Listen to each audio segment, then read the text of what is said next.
لیکن ہم دیکھتے ہیں کہ لوگ اللہ رب العالمین کی طرف ایسی ایسی باتیں منسوب کرتے ہیں جو یقیناً اللہ تبارک و تعالیٰ نے نہیں کہی. مثال کے طور پر آج ہمارے سامنے وقت مختصر ہے. ایک کتاب کو آج ہم لیتے ہیں اور اس کی چند عبارتوں پر تبصرہ کر کے ہم اپنی بات کو ختم کر دیتے ہیں. جب انسان کی عقل پر پردہ پڑ جاتا ہے اور عقیدت میں اندھا ہو جاتا ہے تو اس سے ایسی ایسی باتیں سرزد ہوتی ہیں کہ نعوذ باللہ ثم نعوذ باللہ. ہمارے برادران وطن میں جو لوگ اپنے آپ کو حنفی کہتے ہیں، چاہے ان کی ایک منزلہ ٹوپی ہو چاہے دو منزلہ ٹوپی ہو، میں دونوں گروہ سے مخاطب ہوں کہ کامیابی کے لیے تو جناب محمد الرسول اللہ صلی اللہ علیہ وسلم نے کہی دیا تھا ترکت فیکم امرین لن تضلوا ما تمسکتم بہما کتاب اللہ و سنتی. کہ اے لوگو میں تم میں دو چیزیں چھوڑے جا رہا ہوں اور ہرگز گمراہ نہیں ہوگے جب تک تم اس کو مضبوطی سے تھامے رہو گے، اور وہ اللہ کی کتاب اور میری سنت. لیکن یاروں کو اس سے چین نہیں آیا اور قرآن مجید کی توہین کی، اللہ رب العالمین کی توہین کے بعد قرآن مجید کی توہین کی. یاد رکھیں قرآن مجید کلام الہی ہے، مخلوق نہیں ہے. قرآن مقدس کو مخلوق کے کلام سے تشبیہ دینا کفر ہے. جیسے وہ بے مثل ہے ویسے ہی اس کا کلام بھی بے مثل ہے. یہ وہ کلام ہے میرے محترم کہ ایک کافر حضرت جبیر بن مطعم رضی اللہ تعالیٰ عنہ جب وہ کافر تھے، جب جناب محمد الرسول اللہ صلی اللہ علیہ وسلم نے ان کے گھر میں قرآن پڑھا، ان عذاب ربک لواقع، کہ نبی بے شک آپ کے رب کا عذاب واقعی ہونے والا ہے. کہ فذالک اول ما وقر الایمان فی قلبی، تو یہی وہ چیز ہے جس نے میرے دل میں ایمان کو چیر کر کے داخل کر دیا. یہ رب العالمین کا کلام ہے جس نے عمر جیسے شدید انسان کو، غصے والے انسان کو ٹھنڈا کر دیا تھا اور اپنے سامنے گھٹنے ٹیکنے پر مجبور کر دیا تھا، کیونکہ وہ کلام الہی ہے، مخلوق کا کلام نہیں ہے.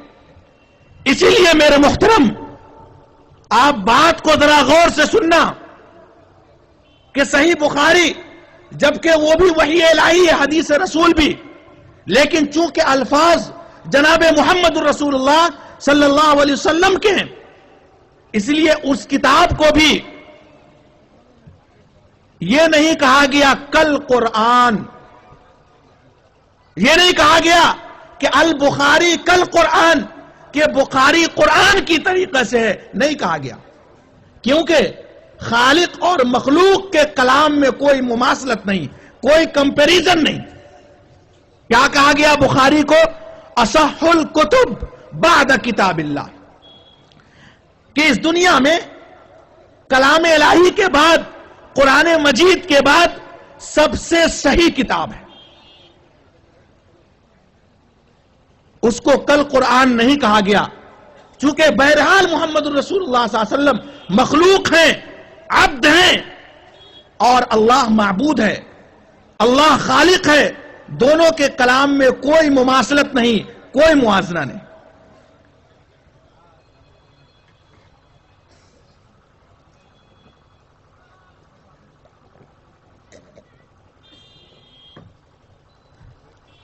کسی بھی حدیث کی کتاب کو جس میں حدیث رسول ہے جو کہ اللہ کے کلام کے بعد سب سے معزز اور سب سے پاکیزہ کلام ہے، لیکن اس کو بھی کل قرآن نہیں کہا گیا. لیکن جب انسان بدبختی پر اتر جاتا ہے، جب دل و جگر پر مہر لگ جاتے ہیں، تو اس نے ایسی کتاب کو قرآن کی طرح کہہ دیا جس کا نعوذ باللہ قرآن سے موازنہ بھی کرنا کفر ہے. یہ کفر ہے، یاد رکھو. لیکن قربان جائیے ہمارے برادران احناف پر کہ انہوں نے اپنے مسلک کی کتاب ہدایہ، جو غلطیوں سے بھری پڑی ہوئی ہے، جو غلط مسائل سے بھرے پڑے ہوئے ہیں، جس میں اپنا حنفی مسلک بھی صحیح طریقے پر کوٹ نہیں ہے، اس کے بارے میں یہ کہتے ہیں ان الہدایۃ کل قرآن، کہ ہدایہ قرآن کی طریقے سے ہے. یہ کلام کفر ہے. خالق کے کلام کو مخلوق سے تشبیہ دینا، ہدایہ کو قرآن کی طرح کہنا، یہ قرآن مجید کی توہین ہے.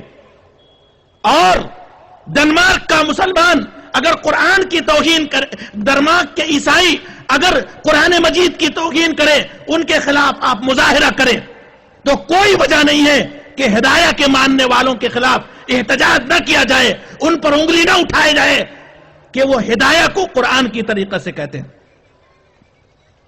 اور عثمان بن عفان رضی اللہ تعالیٰ عنہ روایت کرتے ہیں کہ جناب محمد الرسول اللہ صلی اللہ علیہ وسلم نے ارشاد فرمایا خیرکم من تعلم القرآن وعلمہ، کہ تم میں سے بہترین انسان وہ ہے جو قرآن کو سیکھے اور دوسروں کو سکھائے.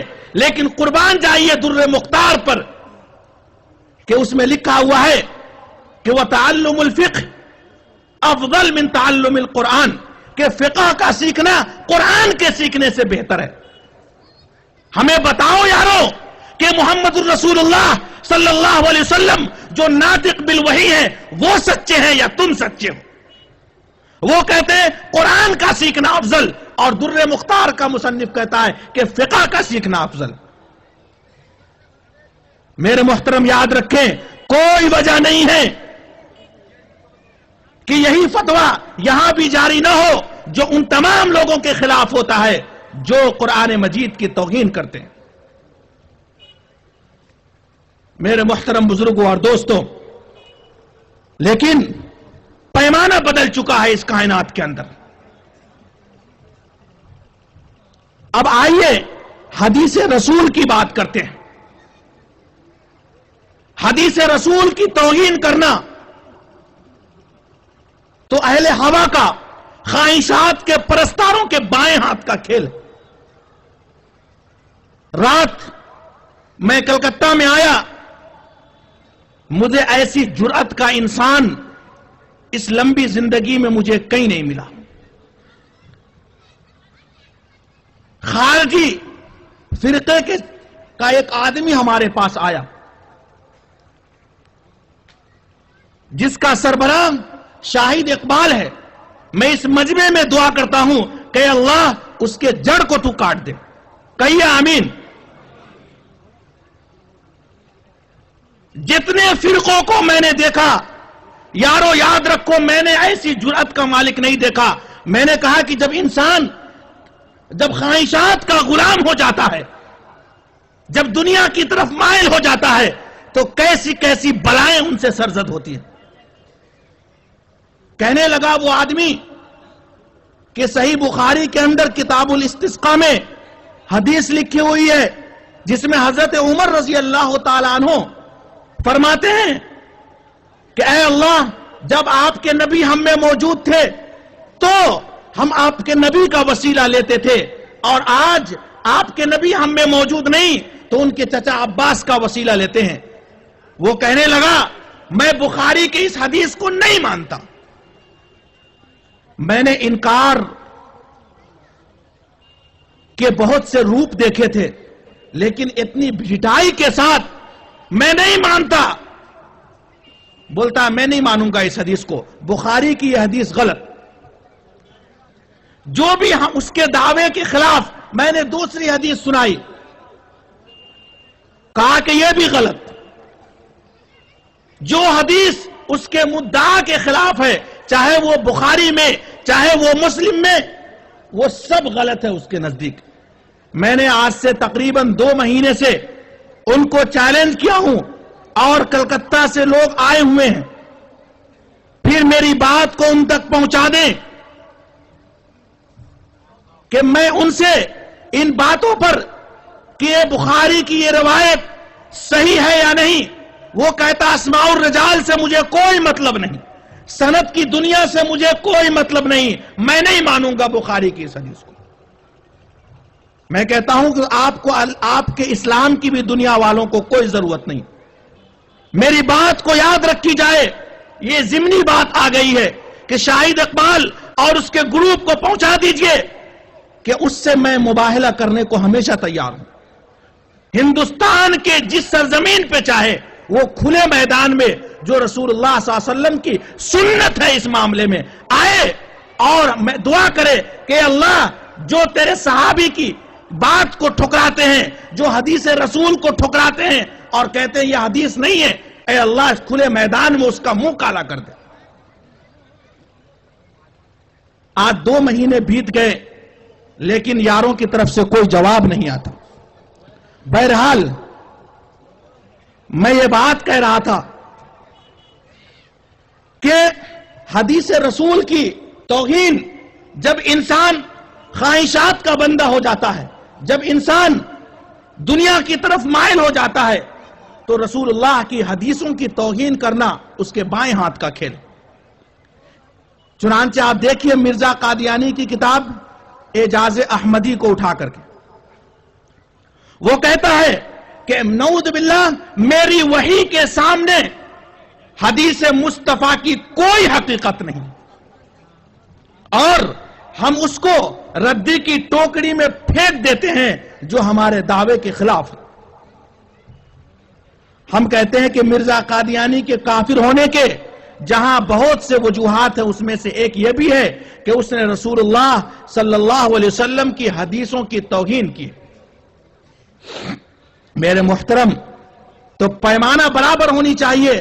اگر مرزا قادیانی کافر ہے رسول اللہ صلی اللہ علیہ وسلم کی حدیثوں کی توہین کرنے کی وجہ سے، اس کو ٹھکرانے کی وجہ سے، تو کوئی وجہ نہیں ہے کہ اصول کرخی کے مصنف پر یہ فتویٰ لاگو نہ ہو، اصول الشاسی کے مصنف پر یہ فتویٰ لاگو نہ ہو، کوئی وجہ نہیں ہے۔ مرزا قادیانی نے کہا کہ میرے دعوے کے خلاف جو حدیث آئے گی اس کی کوئی حقیقت نہیں، ہم اس کو ردی کی ٹوکری میں پھینک دیتے ہیں۔ تو ادھر اصول کرخی کے مصنف نے کہا کل حدیث یخالف اصحابنا فہو رد او مؤول، کہ ہر وہ حدیث جو ہمارے حنفی مذہب کے خلاف ہوگی اس کو ٹھکرا دی جائے گی، اس کو رد کر دی جائے گی یا اس کی تعویل کی جائے گی۔ تو مرزا قادیانی اگر کافر تو یہ فتویٰ اصول کرخی کے مصنف پر لاگو کیوں نہیں ہوگا؟ اپنے اور پرائے میں یہ تمیز کیوں؟ کوئی وجہ نہیں ہے کہ تدبر حدیث کے مصنف امین احسن اصلاحی پر یہ فتویٰ لاگو نہ ہو۔ میرے محترم، اللہ کے رسول صلی اللہ علیہ وسلم نے فرمایا حضرت معاذ اسلمی رضی اللہ تعالیٰ عنہ کے بارے میں کہ لو قسمت توبتہ علی اہل المدینہ لوسعتہم، کہ معاذ سے جو غلطی ہوئی بحیثیت انسان ہونے کے، اگر ان کی توبہ کو اہل مدینہ کے 70 لوگوں پر تقسیم کر دی جائے تو کافی ہوگی۔ لیکن وہ کہتا ہے کہ ہاں معاذ کے بارے میں ایسی حدیثیں بھی موجود ہیں کہ دامن نچوڑ دے تو فرشتے وضو کرے، نعوذ باللہ۔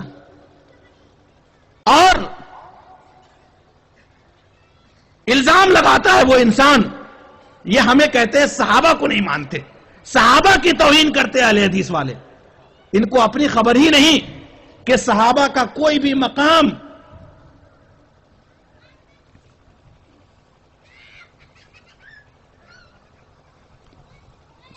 یہ کہتے ہیں کہ اہل حدیث صحابہ کو نہیں مانتے۔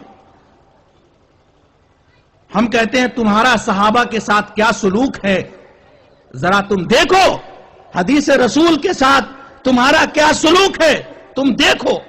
محمد الرسول اللہ صلی اللہ علیہ وسلم کے اصحاب کی عزت جتنے ہم اہل حدیث کرتے ہیں روئے زمین پر دعوے کے ساتھ دنیا کی کوئی مخلوق نہیں کرتی. تم دیکھو تمہارے آدمیوں نے صحابہ کے ساتھ کیا سلوک کیا ہے. تدبر حدیث کا مصنف امین حسن اصلاحی لکھتا ہے حضرت معاذ اسلمی رضی اللہ تعالیٰ عنہ جو بدری صحابی ہیں یاد رکھو لوگوں, اور اہل بدر کے بارے میں اللہ رب العالمین کی طرف سے یہ پروانہ مل چکا ہے کہ جو لوگ بدر میں شریک ہوئے تھے اللہ نے ان کی مغفرت کر دی ہے. اور ایسے صحابی کے بارے میں تمہارا سلوک کیا ہے اس عبارت کو میں حرف بحرف سنا دیتا ہوں جو تدبر حدیث کے کتاب الحدود میں لکھا ہوا ہے, اور آپ سوچ لیجئے کہ ان کا صحابہ کے ساتھ کیا سلوک ہے جو الٹے چور کوتوال کو ڈانٹے. ہمیں کہتے ہیں کہ اہل حدیث صحابہ کو نہیں مانتے. یہ لکھتے ہیں کہ معاذ اسلمی جب اللہ کے رسول صلی اللہ علیہ وسلم اور صحابہ جنگوں میں جاتے تھے تو معاذ صحابہ کی بہو بیٹیوں کے پیچھے انڈو بکرے کی طرح مہمیاتا تھا.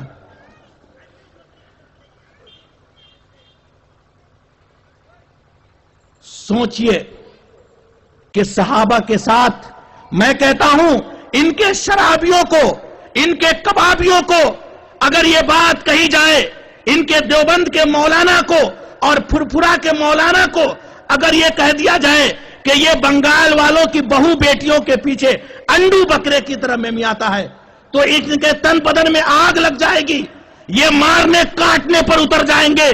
لیکن آج محمد الرسول اللہ کے اصحاب کی غیرت پر مر مٹنے والے کہاں گئے؟